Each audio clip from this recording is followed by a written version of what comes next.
श्री स्वामी समर्थ.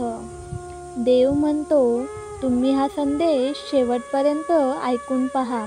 तुमच्या जीवनात चमत्कार घडेल. हा संदेश ऐकण्यात अयशस्वी होऊ नका आणि चमत्कार पहा.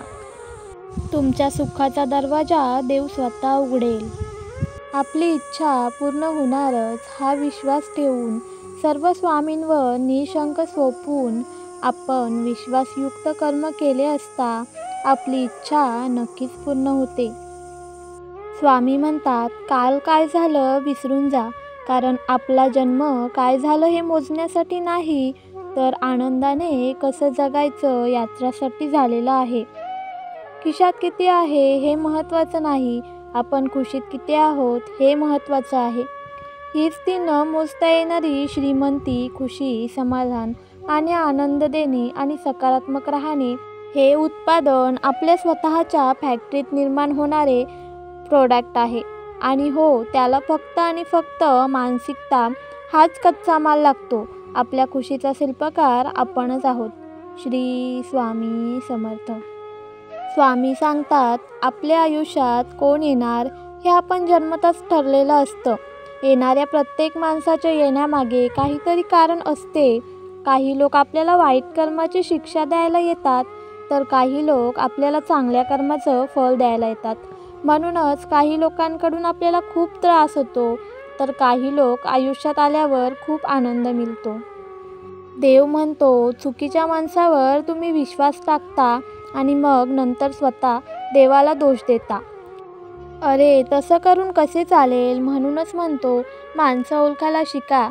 त्याचकरता तर बुद्धी दिली आहे तुम्हाला. काही लोक खोटं बोलून आणि खोटं हसून जग जिंकतात आणि काही लोक खरं हसून आणि खरं बोलून स्वतःचं आयुष्य हरतात. आजच्या जगाची हीच खरी परिस्थिती आहे. लोक खोट्याला जास्त खरे मानतात आणि खऱ्याला प्रत्येक वेळेस परीक्षा देऊन स्वतःला सिद्ध करावं लागतं. पण तू घाबरून जाऊ नकोस, आम्ही आहोत तुझ्याबरोबर. बाला, स्वतःला सांभाळ.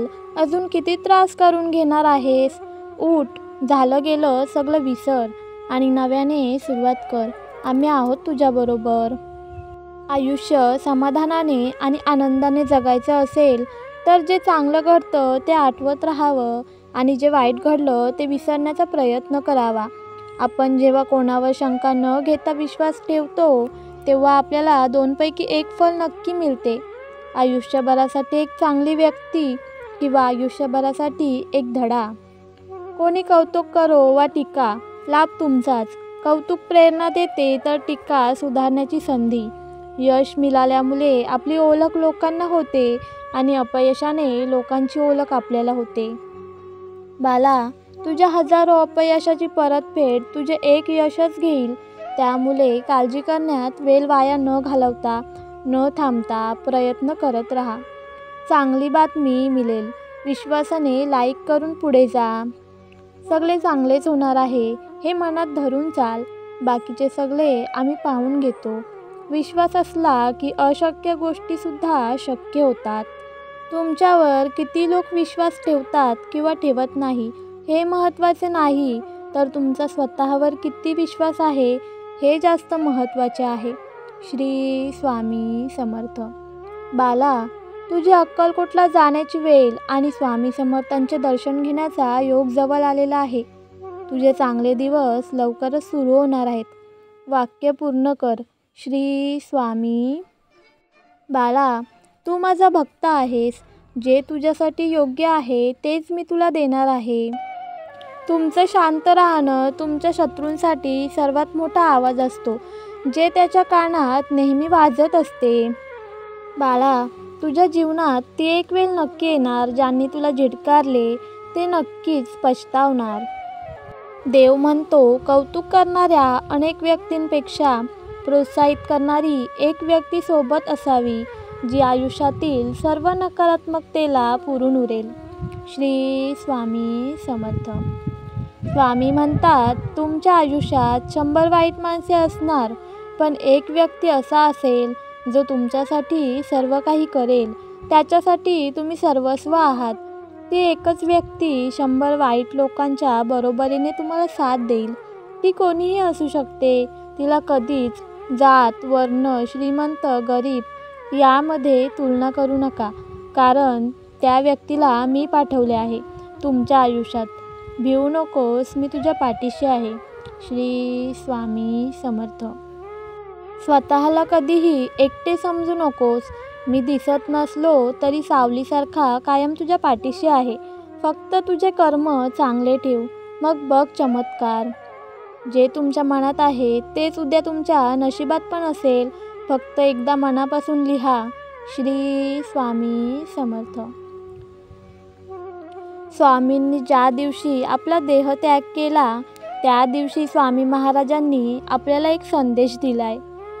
स्वामी भक्तांनो, गाईला चारा द्या, मुक्या प्राण्यांना जीव लावा, भुकेल्याची तहान भूक भागवा. मी कुठेही जात नाही. शरीर म्हातारं होतं, आत्मा नाही. आत्मा अमर असतो, तो कधीच मरत नसतो. मी इथे कायम राहील, सगुण रूपात. भिवू नको, मी तुझ्या पाठीशी आहे. क्योंकि हम गए नहीं, अभी जिंदा है. माझ्या प्रिय स्वामी भक्तांनो, आता मी तुम्हाला जी कथा सांगणार आहे ती लक्षपूर्वक ऐका. स्वामी संकटात स्वतः येऊन तुमचे रक्षण करतील. घाटावर गणेश नावाचा ब्राह्मण राहत होता. लग्न होऊन अनेक वर्ष उलटली तरी त्याला मूल होत नव्हते. म्हणून तो गाणगापूरला गेला आणि त्याने श्री नृसिंह सरस्वतींना नवस केला की मला मुलगा झाला तर मी गाणगापूरला येऊन त्याची मुंज करेन. तो ब्राह्मण श्री दत्तभक्त होता. घरात श्री दत्तात्रयांची उपासना होती. काही दिवस लोटले, त्याला श्री दत्तकृपेने मुलगा झाला. त्याने मुलाचे नाव दत्तात्रय ठेवले. मुलगा जेव्हा 8 वर्षाचा झाला तेव्हा गणेश ब्राह्मण आपल्या कुटुंबाला घेऊन गाणगापूरला निघाला. मुलाची मुंज गाणगापुरात करून नवस फेडण्याचा असा त्याने निश्चय केला होता. योगायोग असा घडला की ब्राह्मण जेव्हा अक्कलकोटपर्यंत येऊन पोहोचला तेव्हा त्याच्याजवळचे द्रव्य संपले. ब्राह्मणाला काय करावे ते कळेना. शेवटी तो स्वामींपाशी आला. त्यांना साष्टांग नमस्कार घातला आणि हात जोडून स्वामींना म्हणाला, स्वामी, गाणगापूरला नवस फेडण्यासाठी जात होतो. जवळचे द्रव्य संपले. गाणगापूरला पोहोचणे आता शक्य नाही. आपण श्री दत्ता अवतारी आहात. मी माझा नवस आपल्यासमोर फेडला तर चालेल का? स्वामींनी गणेश ब्राह्मणाकडे पाहिले, मंद स्मित हास्य केले आणि म्हणाले, काही हरकत नाही, कसलीही काळजी करू नकोस. आश्चर्य असे घडले की त्या रात्री स्वामींनी पुन्हा स्वप्नदृष्टांत देऊन ब्राह्मणाला सांगितले की मुलाची मुंज झोकदार होईल. सकाळ झाली तसे राजेसाहेबांचे कारभारी हातात द्रव्याची थैली घेऊन ब्राह्मणाकडे आले. ब्राह्मणाला द्रव्य दिले आणि ते निघून गेले. ब्राह्मणाने त्या द्रव्यातून स्वामींच्या साक्षीने मुलाची मुंज केली. स्वामींचे आशीर्वाद घेतले.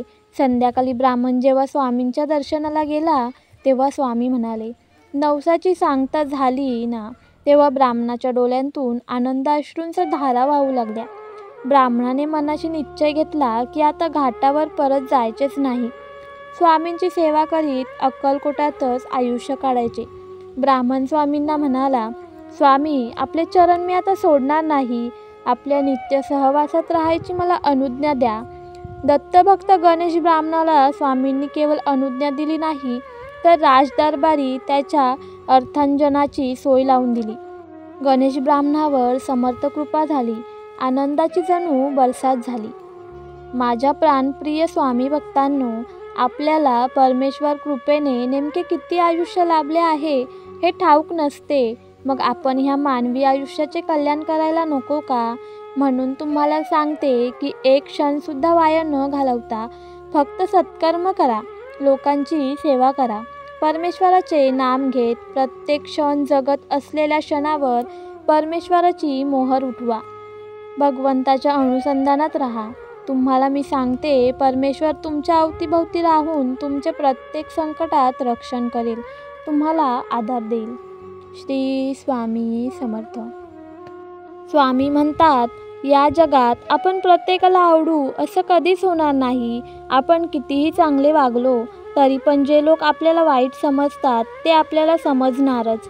मग तुम्ही काही केलं, कितीही चांगले वागले तरी पण त्यांचा दृष्टिकोन आपण कधीही बदलू शकत नाही. त्यामुळे प्रत्येकाच्या आवडीनुसार वागण्यापेक्षा आपण आपल्याला जसं आवडतं तसं बिनधास्त जीवन जगायला शिका. कारण येथे लोक देवालाही नावं ठेवायला मागे पुढे पाहत नाही. तर आपण तर माणसंच आहोत. म्हणून खरं सुखी आणि समाधानी जीवन जगायचं असेल तर जसे आपल्याला आवडते तसे जगा. कोण काय म्हणेल याचा विचार सोडून द्या आणि ज्या दिवसापासून तुम्ही फक्त स्वतःच्या इच्छेप्रमाणे जीवन जगायला चालू कराल ना, त्या दिवसापासून तुम्ही खरं आयुष्य जगाल आणि खऱ्या अर्थाने समाधानी व्हाल. सहमत असाल तर एक लाईक नक्की करा. देव म्हणतो, जर माझे नाव तुझ्या ओठाशी आहे तर घाबरतो कशाला? मी सदैव तुझ्या पाठीशी आहे. फक्त तू प्रयत्न सोडू नकोस. यश कधीच स्वतःहून तुझ्याकडे चालत येणार नाही. त्याला तुला प्रयत्न करून प्राप्त करावे लागेल. पण तुझा एकदा पराभव झाला की लगेच निराश होऊन प्रयत्न सोडू नको. स्वतःवर आणि माझ्यावर विश्वास ठेव. मी कधीही तुला हरू देणार नाही. जे झाले ते चांगलेच झाले. जे होत आहे ते चांगलेच होत आहे आणि जे होणार तेही चांगलेच होणार. भिवू नकोस, मी तुझ्या पाठीशी आहे. बाळा, तुझी अडकलेली कामे आपोआप पूर्ण होतील. एकदा फॉलो करून मनापासून लिहून तर बघ. श्री स्वामी समर्थ. बाळा, कमाईचा अर्थ फक्त धन कमावणे असं नाही. अनुभव, नाती, मान सन्मान आणि संस्कार हे सुद्धा कमाईमध्येच मोजले जातात. देव म्हणतो, तुझ्याबरोबर ज्या गोष्टी घडल्या त्या घडण्यातही तुझे भले होते. ते तुला आता नाही समजणार, पण वेळ आली की नक्कीच समजणार. बाळा, शांतपूर्ण आयुष्याचे 2 नियम आहेत. अपयशाचे दुःख हृदयापर्यंत पोहोचू द्यायचं नाही आणि यशाचा अहंकार मेंदूपर्यंत जाऊ द्यायचा नाही.